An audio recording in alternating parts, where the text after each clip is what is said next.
Welcome to the Morristown Unitarian Fellowship. Whether you are a longtime member or a first-time visitor, we are so glad to have you here today. My name is Charles Loflin, and I have the distinct privilege of serving as your ministerial intern and your summer minister. If you happen to be joining us during our Facebook premiere or our YouTube premiere, then I invite you to say hello in the chat box. As always, you can find out more information about the fellowship and our programming by visiting our website at muuf.org. Again, welcome. Good morning. My name is Marjorie Wormser, and we like this morning's chalice to the words of Annie Dillard, who writes, "We are here to abet creation and to bear witness to it, to notice each other's beautiful face and complex nature, so that creation need not play to an empty house." Amen. Blessed be. May it be so.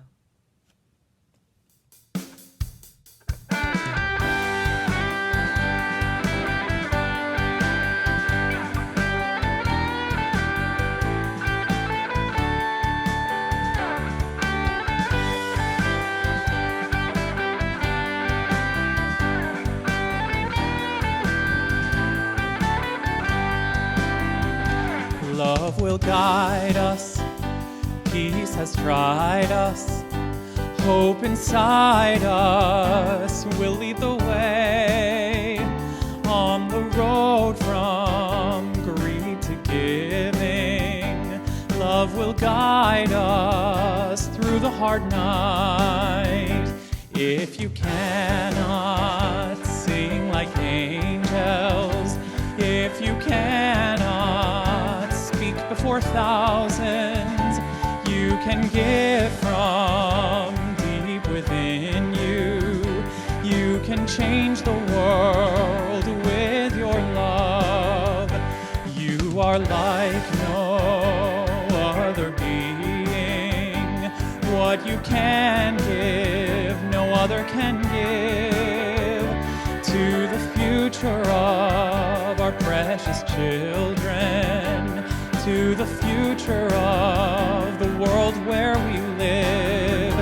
Hear the song of peace within you. Heed the song of peace in your heart. Each new beginning shall lead to the harvest. Love will guide us on our way. Love will guide us on our way. Love will guide us on our way.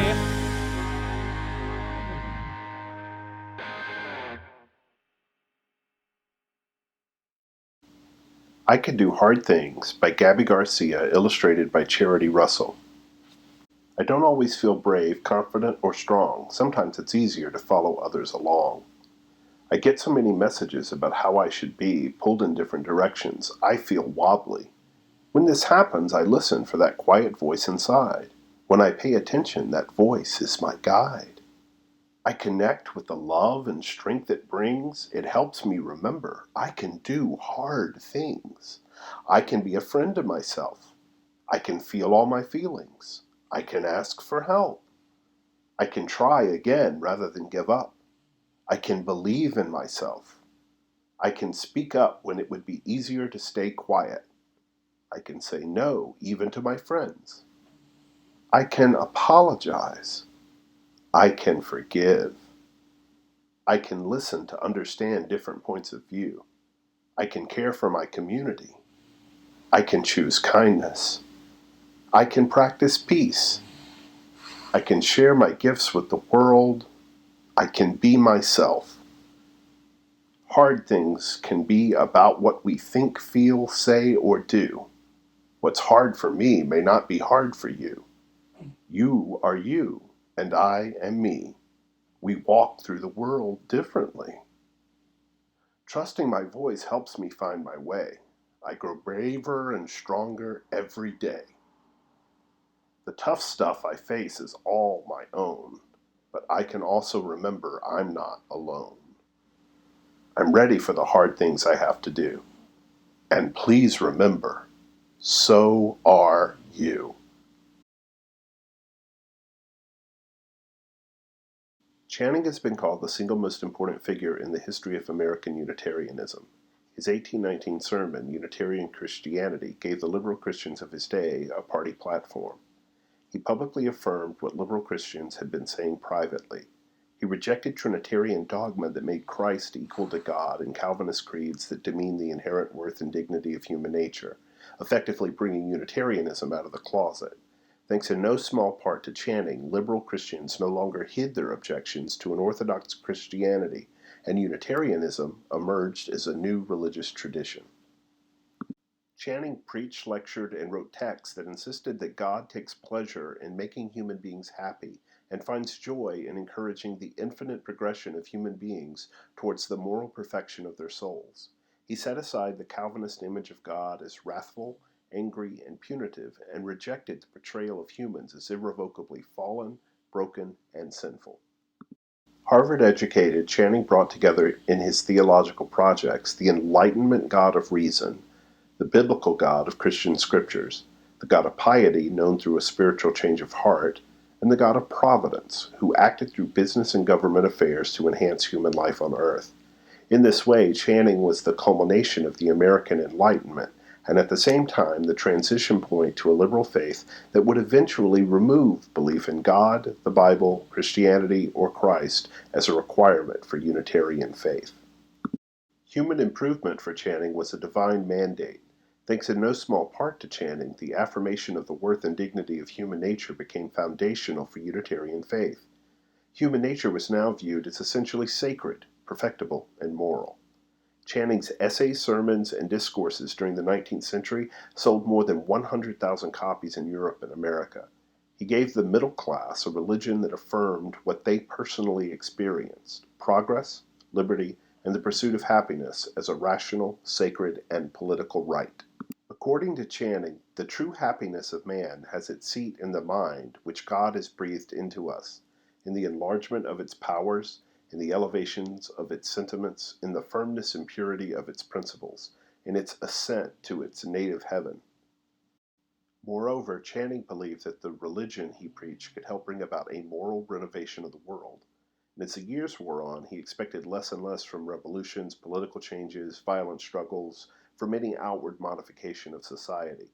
Corrupt institutions, Channing insisted, will be succeeded by others equally, if not more, corrupt, whilst the root principle lives in the heart of individuals and nations, and the only remedy is to be found in a moral change, to which Christianity and the divine power that accomplishes it are alone adequate.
This morning we continue in our 5-part reflection series, inspired by the Tapestry of Faith curriculum, What Moves Us, Unitarian Universalist Theology, which was written by the Reverend Dr. Thandeka. In part 1 of the series, we considered the Universalist theology of George de Benneville, and we discovered how the experience of love informs our faith. Hosea Ballou, often referred to as the most influential and significant Universalist in 19th century America, expressed his conviction that each of us has a God-given right to the experience of happiness and that life is to be savored.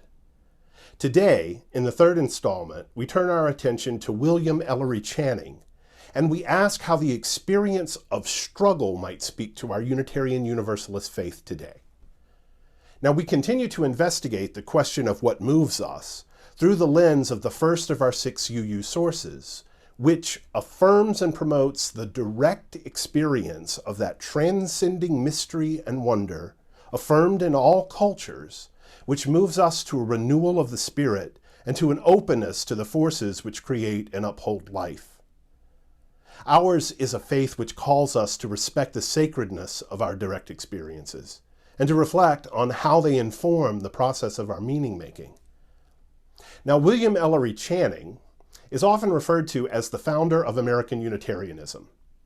In 1819, Channing preached the sermon Unitarian Christianity at an ordination in Baltimore, and in that sermon he publicly affirmed what many liberal Christians had been saying privately. He rejected Trinitarian dogma and Calvinist creeds that demeaned the inherent worth and dignity of human nature. Channing rejected the portrayals of humans as irrevocably fallen, broken, and sinful. At its core, the disagreement at the time was about human nature far more than the doctrine of the Trinity.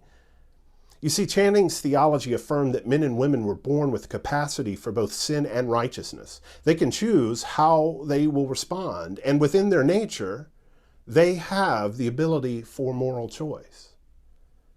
Now, while we rightly celebrate Channing's legacy to us as part of our rational liberal faith tradition, we do not often peer behind his rational faith to examine his theological understandings.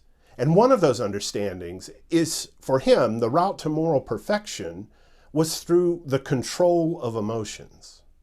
Channing believed that our own ongoing personal internal struggle to gain control over tumultuous emotions, immoral feelings, wanton desires, and inappropriate physical passions were what strengthened our moral character.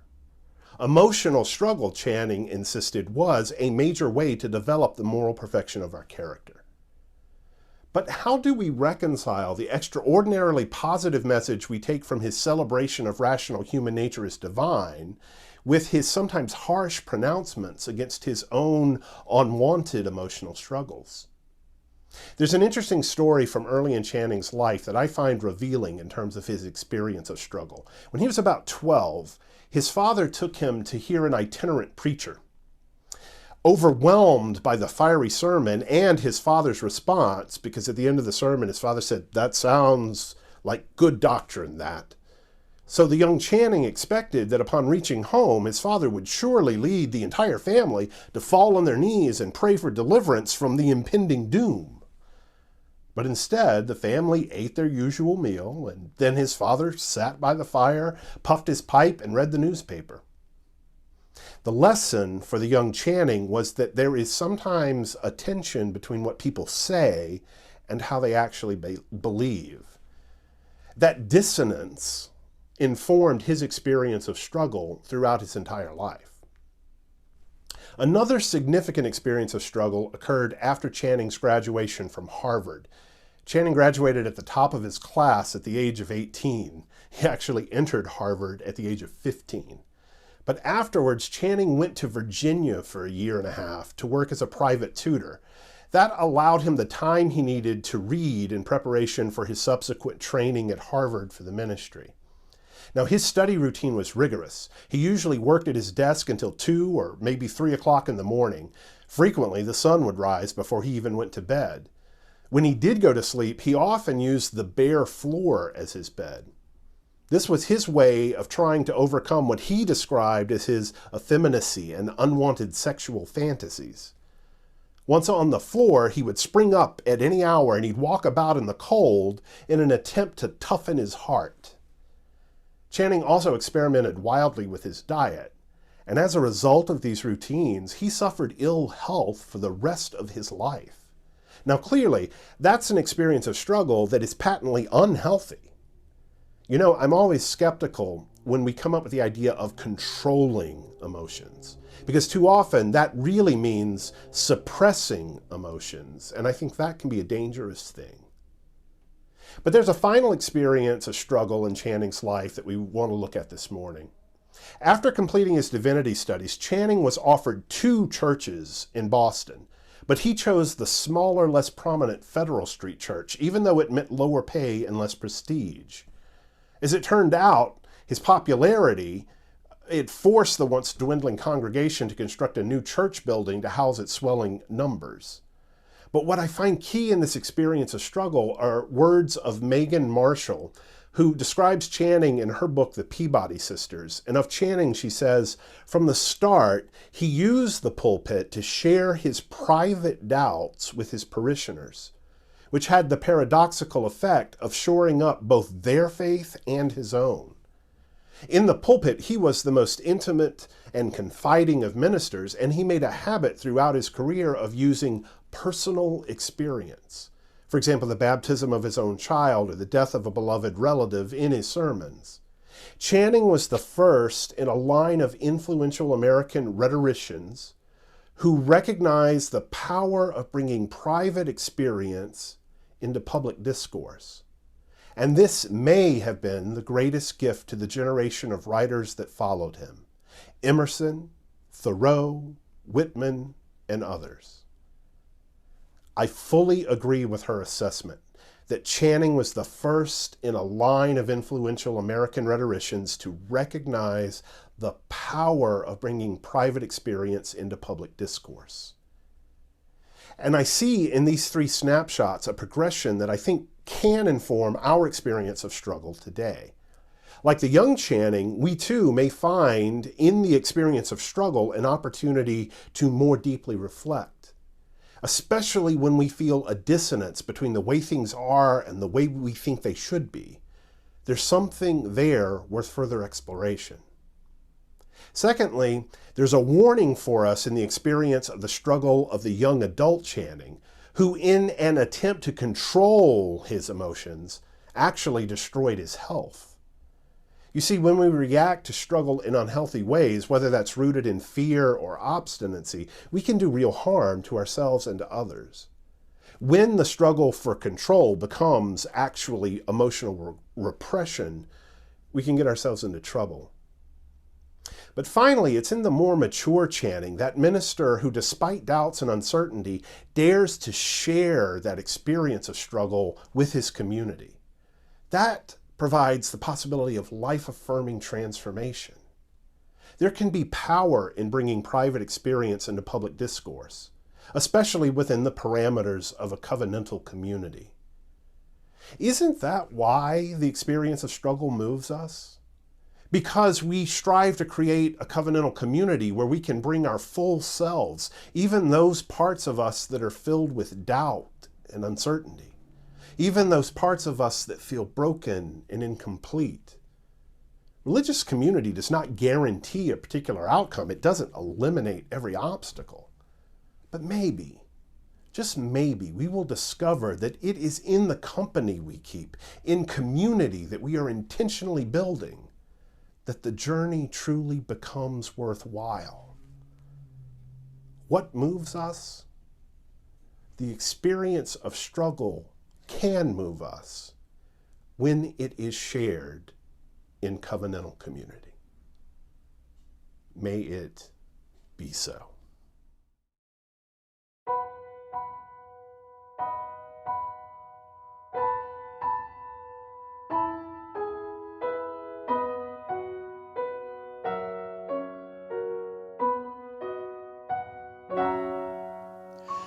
We are climbing Jacob's Jacob's ladder. We are climbing Jacob's ladder. We are climbing Jacob's ladder. We are climbing on. Every round goes higher, higher. Every round goes higher, higher. Every round goes higher, higher. We are climbing on. If I stumble, will you help me? If I stumble, will you help me? If I stumble, will you help me? We are climbing on. Though the road is steep and rugged, though the road is steep and rugged, though the road is steep and rugged, we are climbing on. We are climbing Jacob's ladder. We are climbing Jacob's ladder. We are climbing Jacob's ladder. We are climbing on.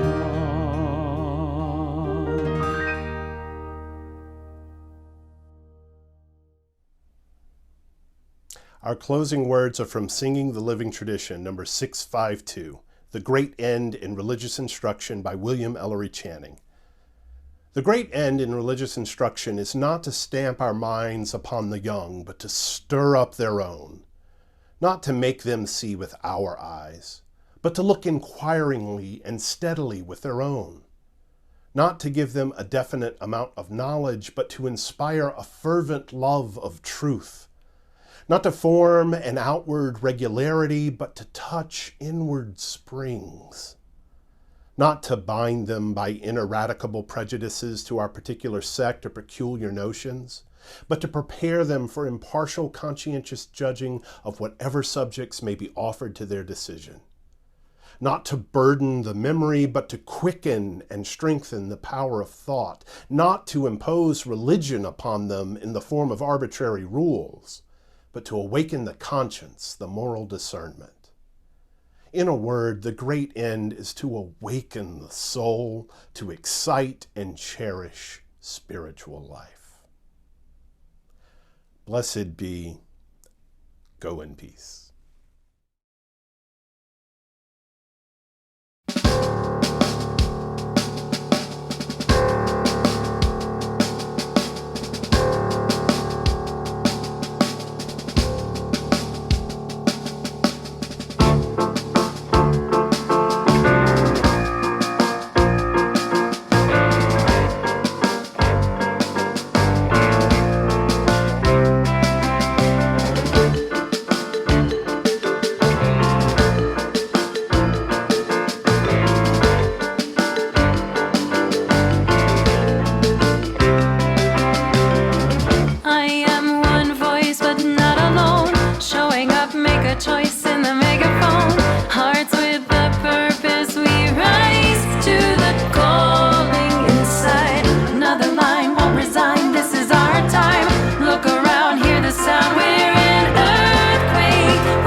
say